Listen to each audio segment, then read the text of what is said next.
જય શ્રી કૃષ્ણ, જય દ્વારકાધીશ મિત્રો. આજે આપણે અધ્યાય 18નો 61મો શ્લોક સમજીશું. ઈશ્વર સર્વભૂતાનાં હૃદય અર્જુન તિષ્ઠતિ ભ્રામયન સર્વભૂતાની યંત્રારૂઢાની માયયા. હે અર્જુન, પરમેશ્વર જીવ માત્રના હૃદયમાં વસે છે અને ભૌતિક શક્તિના બનેલા યંત્ર પર આરૂઢ થયેલા સર્વ જીવોને પોતાની માયાથી ભ્રમણ કરાવી રહ્યા છે.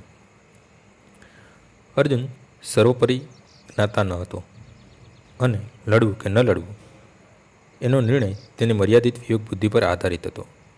ભગવાન કૃષ્ણએ બોધ આપ્યો કે જીવ સર્વે સર્વા નથી. પૂર્ણ પુરુષોત્તમ પરમેશ્વર અથવા સ્વયં કૃષ્ણ અંતર્યામી પરમાત્મા રૂપે હૃદયમાં રહીને જીવ માત્રને નિર્દેશ આપે છે.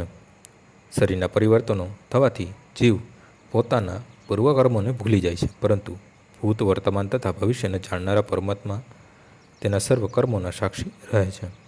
તેથી જીવોના સર્વ કર્મોનું સંચાલન આ પરમાત્મા જ કરે છે.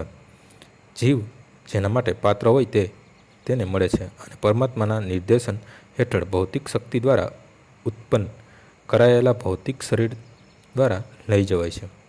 જીવને જેવો કોઈ વિશિષ્ટ શરીરમાં સ્થાપિત કરવામાં આવે છે ત્યારે તરત જ તે શરીરાવસ્થા અનુસાર કાર્ય કરવા લાગે છે.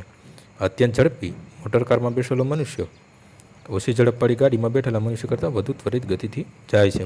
પછી ભલે ચાલકો જીવાત્માના એક સમાન હોય. એક જ પ્રમાણે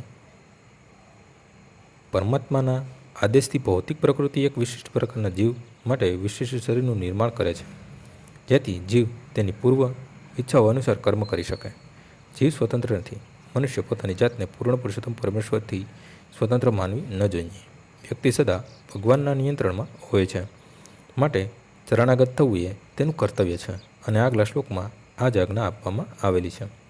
આજનો શ્લોક અહીં પૂર્ણ થાય છે. આવતીકાલે ફરીથી સવારે 6 વાગ્યે મળીશું. જય શ્રી કૃષ્ણ.